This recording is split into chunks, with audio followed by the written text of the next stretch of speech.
Nous sommes le lundi 18 mars 1314. Paris, la Seine, une petite île entre deux bras de rivière. Il fait froid. Et là, il y a un homme, un vieil homme. Il est enchaîné, il attend. Ce vieil homme, c'est Jacques de Molay. Il a 70 ans et dans quelques heures, il sera brûlé vif. Imaginez Paris, le soir du 18 mars 1314. Il fait encore froid. C'est la fin de l'hiver. Le ciel est bas, lourd. Au-dessus du fleuve flotte une brume grise qui colle aux pierres. Les rues sont silencieuses. Les gens sont chez eux. Personne ne sort ce soir. Personne, sauf une foule. Une foule qu'on a fait venir, qu'on a appelée, qu'on a poussée vers une petite langue de terre au milieu de la Seine, juste devant le palais du roi. On l'appelle l'île aux Juifs. Aujourd'hui, c'est la pointe du Vert-Galant. Vous y êtes peut-être passé un dimanche, sans le savoir. Sur cette petite île, on a dressé deux bûchers. Deux bûchers de bois. Ils sont hauts, soigneusement bâtis. On a planté deux poteaux.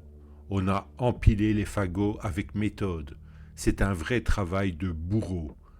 Ça ne s'improvise pas. Il faut que ça brûle bien. Il faut que ça brûle longtemps. De l'autre côté du fleuve, à la fenêtre du palais, le roi de France regarde. Il s'appelle Philippe le Bel. Il a 46 ans. Il est beau, il est froid, il est patient. Il a attendu 7 ans, 7 longues années pour vivre ce moment.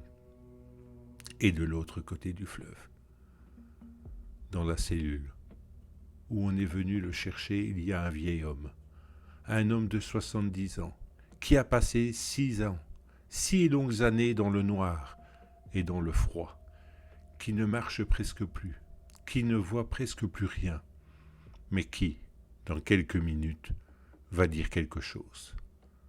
Ce quelque chose, personne ne s'y attend. Quelque chose qui va changer peut-être le cours d'un règne, et qui va se graver à jamais dans la mémoire de l'histoire de France. Cet homme, ce vieil homme dont je vous parle, c'est Jacques de Molay. C'est, et ce sera, le 23e et dernier grand maître du Temple.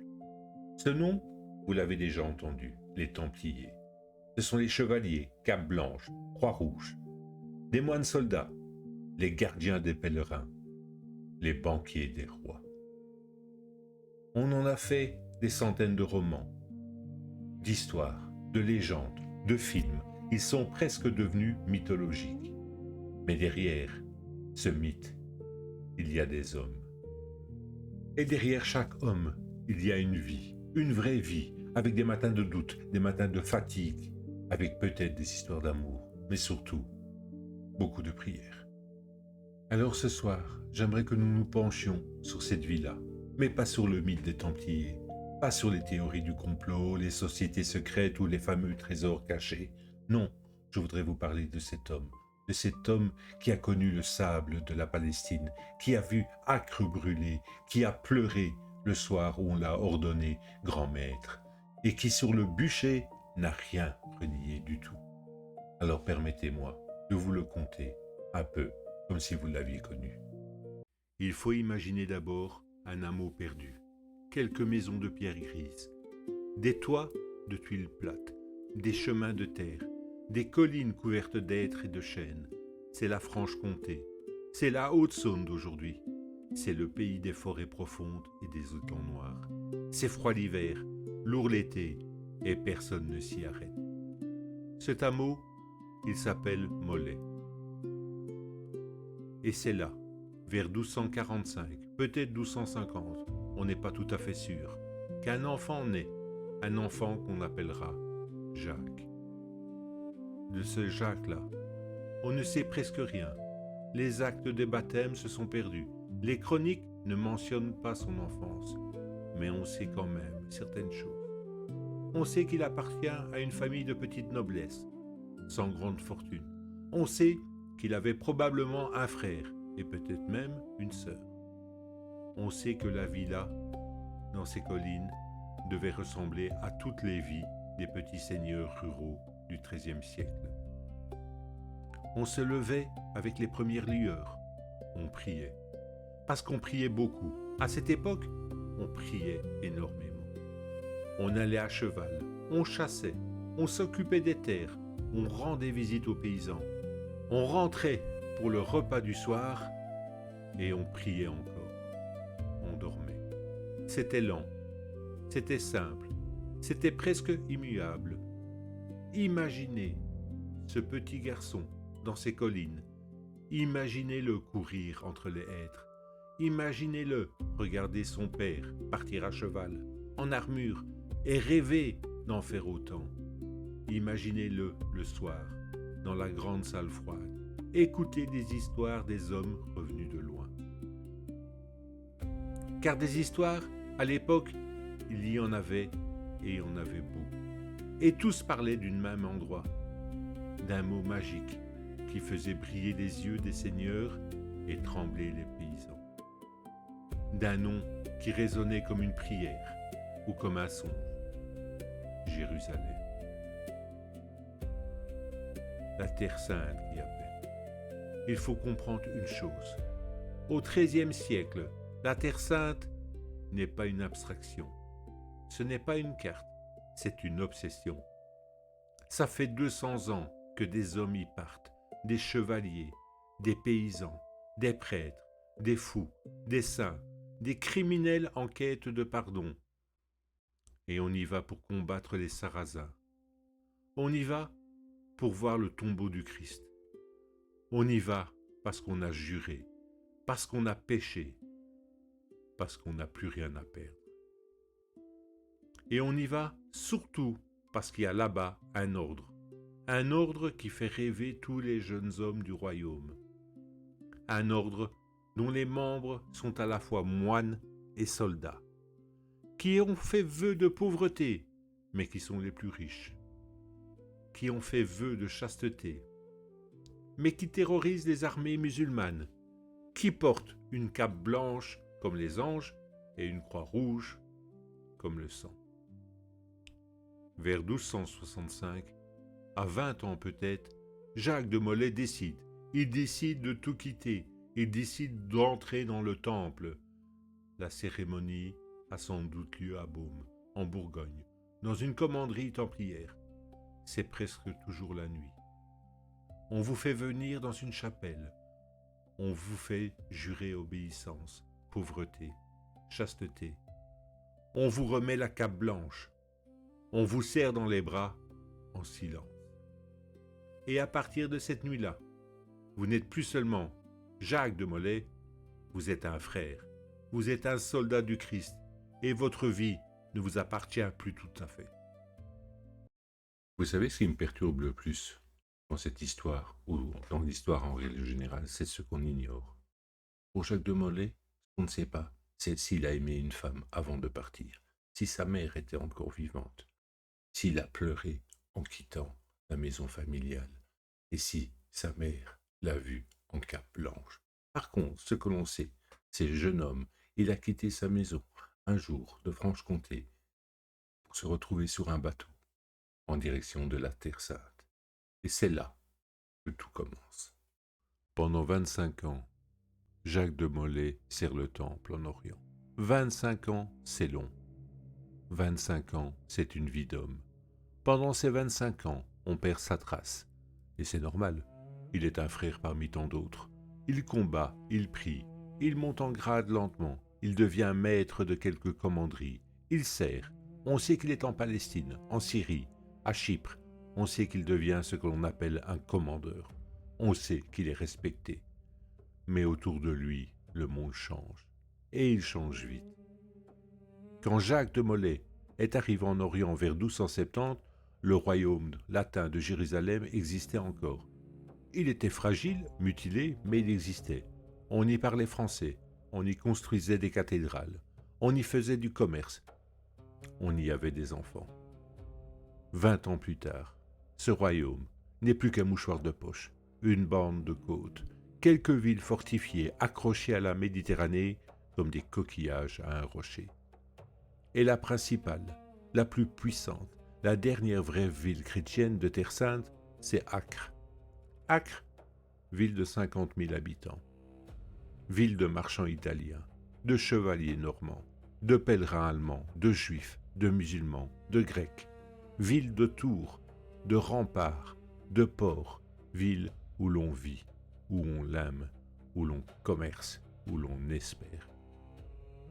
Et puis, en avril 1291, l'armée du sultan mamelouk El Ashraf Khalif arrive devant Acre. Plus de 100 000 hommes, plus de 80 machines de siège, et ils ne sont pas venus pour négocier. Le siège dure 1 mois et demi. 1 mois et demi de pluie de pierres, de flèches, de feux grégoire. 1 mois et demi pendant lesquels les murailles d'Acre s'effritent jour après jour. 1 mois et demi pendant lesquels les Templiers, les Hospitaliers, les Teutoniques se battent côte à côte jusqu'à l'épuisement. 18 mai 1291. À l'aube, les Mamelouks donnent l'assaut final. Les murailles cèdent, la ville tombe. Le grand maître des Templiers de l'époque, Guillaume de Beaujeu, est tué pendant la défense. Il est atteint d'une flèche sous le bras, là où l'armure ne protège pas. Et c'est l'horreur, le massacre. Les rues d'Acre sont jonchées de morts. Les survivants courent vers le port, les femmes, les enfants, les blessés. Les bateaux ne suffisent pas. On se piétine, on se noie, on supplie. Et il y a, au bout de la ville, la forteresse des Templiers, la dernière, la plus solide. C'est là que se réfugient ceux qui n'ont pas pu s'évacuer.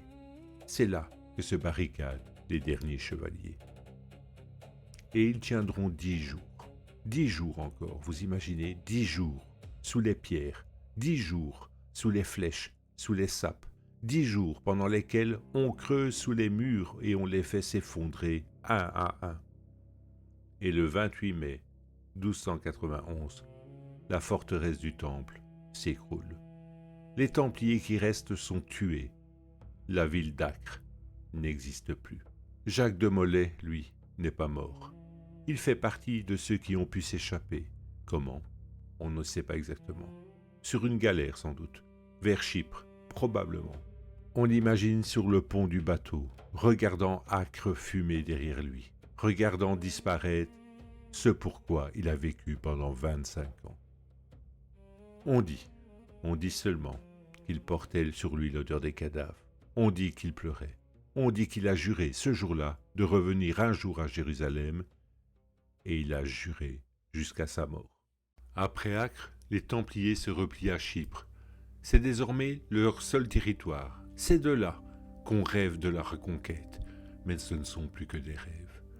Le grand maître qui succède à Guillaume de Beaujean, mort à Acre, s'appelle Thibaut Gaudin.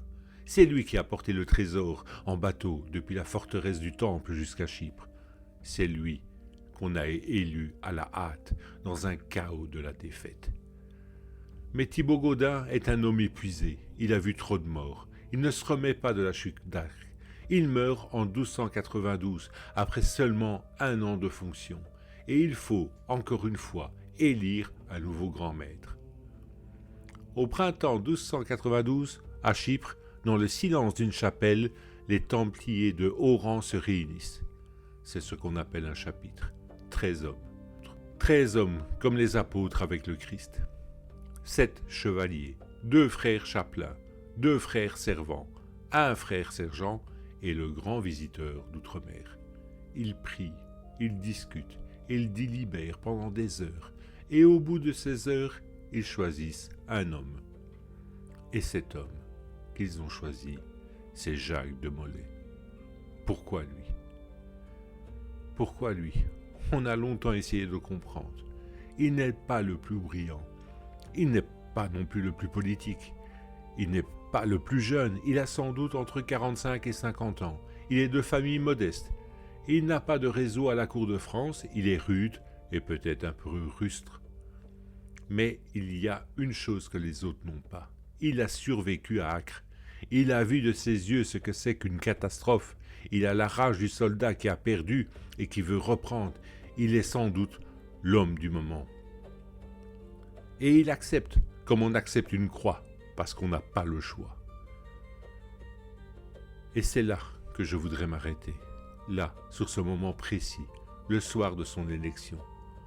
Parce qu'il y a une chose qu'on raconte dans certaines chroniques, une petite chose, presque rien, mais qui à mes yeux vaut tout l'or du monde, vaut tout l'or des Templiers. On raconte que ce soir-là, après la cérémonie, après les serments, après les embrassades, Jacques de Molay s'est retiré dans sa cellule et il a pleuré. Pleuré, oui, quand un homme si rude, ce vieux soldat, ce survivant d'Acre, ce nouveau grand maître de l'orque le plus puissant d'Europe, a pleuré seul, dans le noir, pendant une partie de la nuit. Pleurer pourquoi ? On ne sait pas, mais on devine. On devine qu'il sait peut-être qu'il n'était pas à la hauteur. On devine qu'il sait que la tâche est immense. On devine qu'il pense à Acre, à ses frères morts, à Jérusalem perdue. On devine qu'il pense à sa mère qu'il ne reverra plus.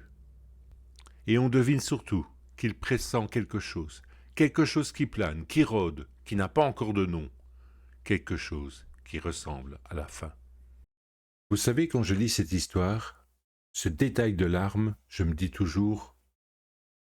que c'est la première fois dans tout ce récit qu'on considère Jacques de Molay comme un homme, pas comme une figure historique, pas comme un grand maître, pas comme un chevalier, un homme avec ses doutes, avec ses peurs, avec ses larmes.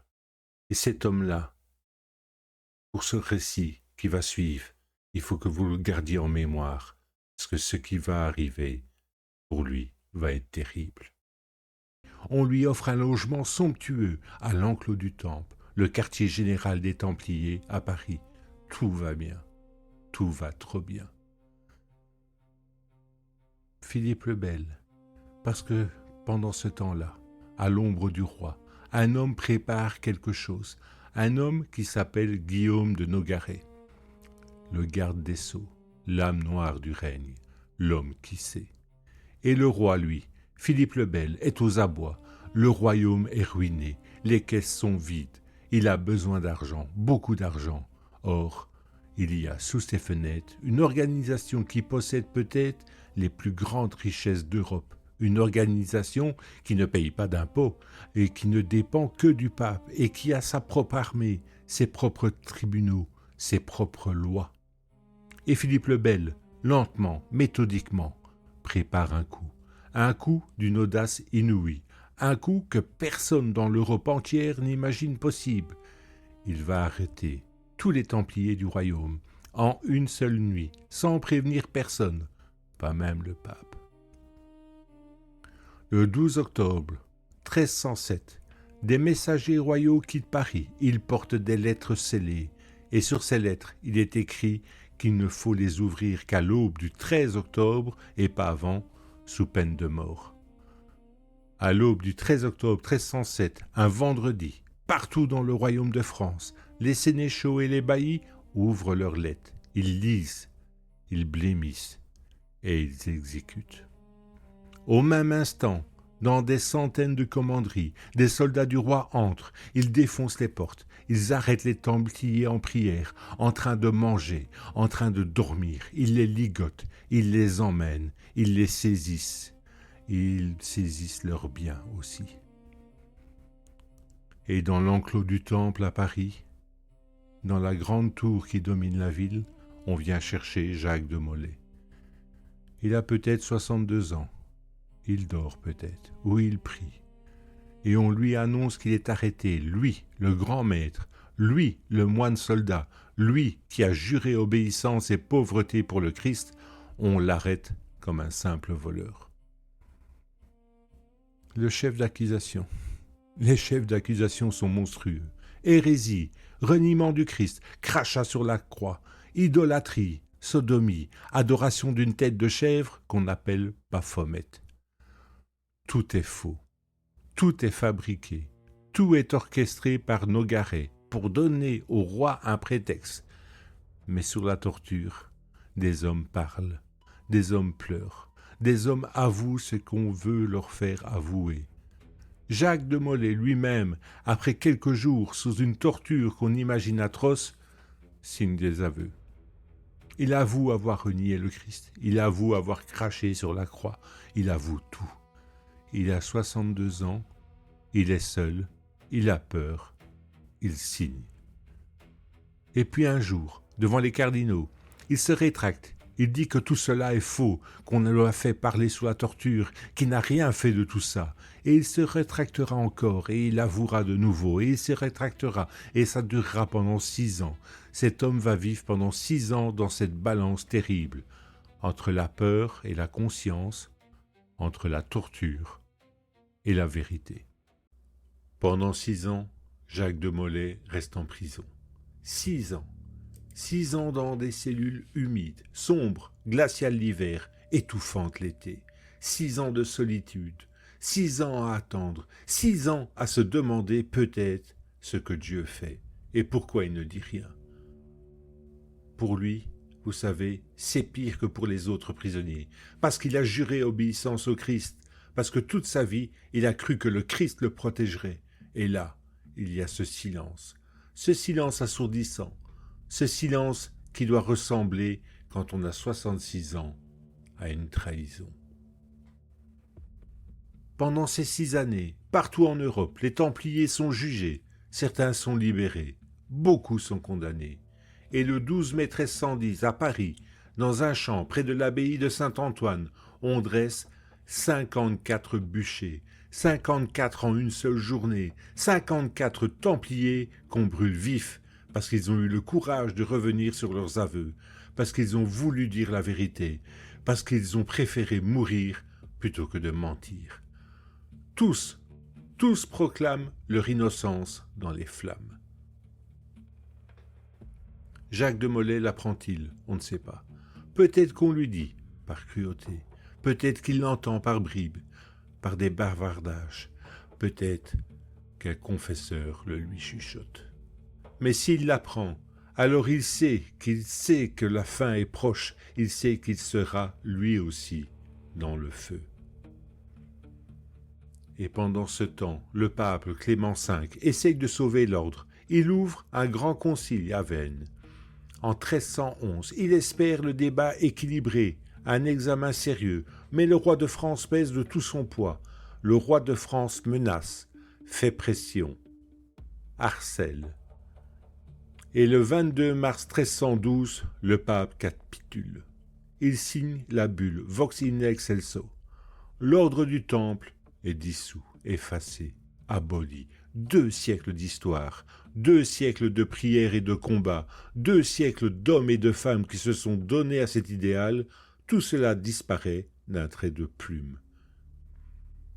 Jacques de Molay l'apprend dans sa cellule. Il n'est plus rien, il n'est plus le grand maître, il est juste un vieil homme dans sa cellule, un vieil homme qui attend. 6 ans. Vous savez, c'est long, 6 ans. Pendant 6 ans, il a dû se retrouver seul dans cette cellule froide, dans le noir, abandonné de tous, sans visite, sans amis, sans lecture, juste lui, et prier. Et peut-être que ce sentiment de prier dans le vide, d'avoir été abandonné par Dieu, il a dû mourir 1000 fois dans cette cellule froide. Et pourtant, lorsqu'on viendra le rechercher dans quelques mois, il aura quelque chose à dire. Et cette phrase a tout changé. Le matin du 18 mars 1314, on conduit Jacques de Molay et 3 autres dignitaires templiers sur le parvis de Notre-Dame de Paris. 4 vieils hommes, Hugues de Peyraud, le visiteur de France, Geoffrey de Charnay, percepteur de Normandie, Geoffrey de Gonville, percepteur de Poitou-Aquitaine, et Jacques de Molay, le grand maître. 4 vieils hommes qui ont passé 6 ans en prison, qui marchent à peine, qui ont les yeux abîmés par l'obscurité. Sur l'estrade, une commission de cardinaux les attend. C'est le verdict, la sentence. On leur lit à haute voix leur aveu. On leur dit qu'ils sont condamnés à la prison à perpétuité, qu'ils ne mourront pas, mais qu'ils finiront leurs jours enfermés. Et on leur demande une dernière fois de confirmer ces aveux devant une foule, devant l'Église, devant Dieu. C'est là, c'est précisément là que quelque chose se passe, quelque chose que personne n'attendait, quelque chose qui en quelques secondes va tout faire basculer.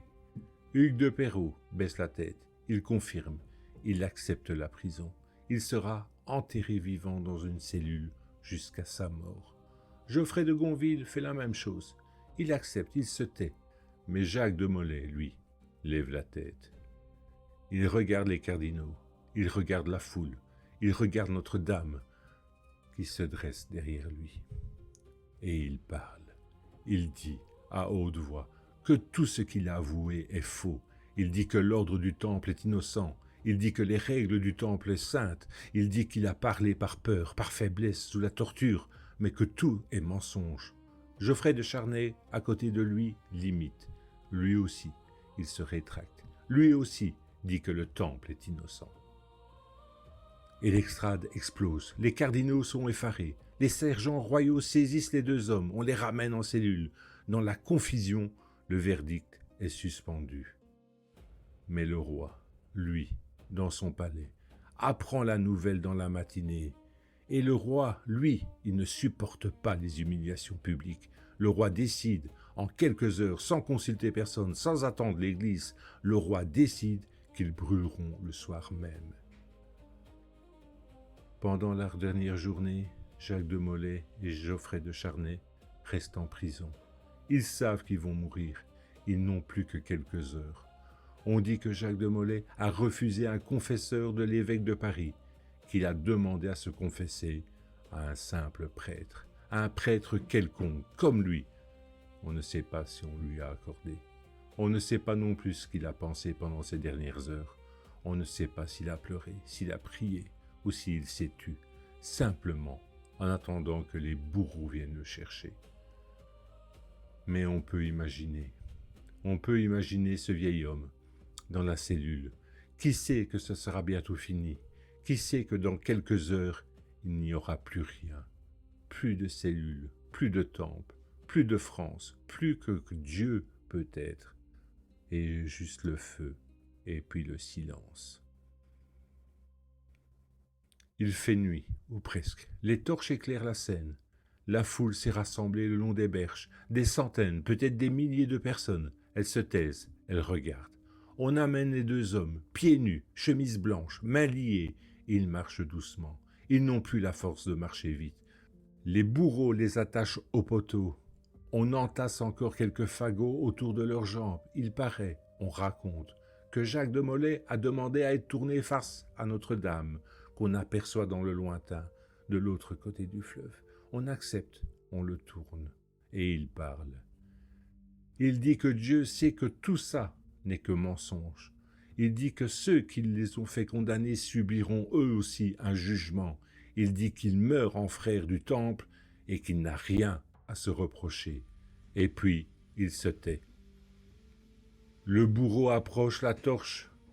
Le bois prend lentement, à cause de l'humidité. La fumée monte, les flammes lèchent les pieds, puis les jambes, puis le ventre.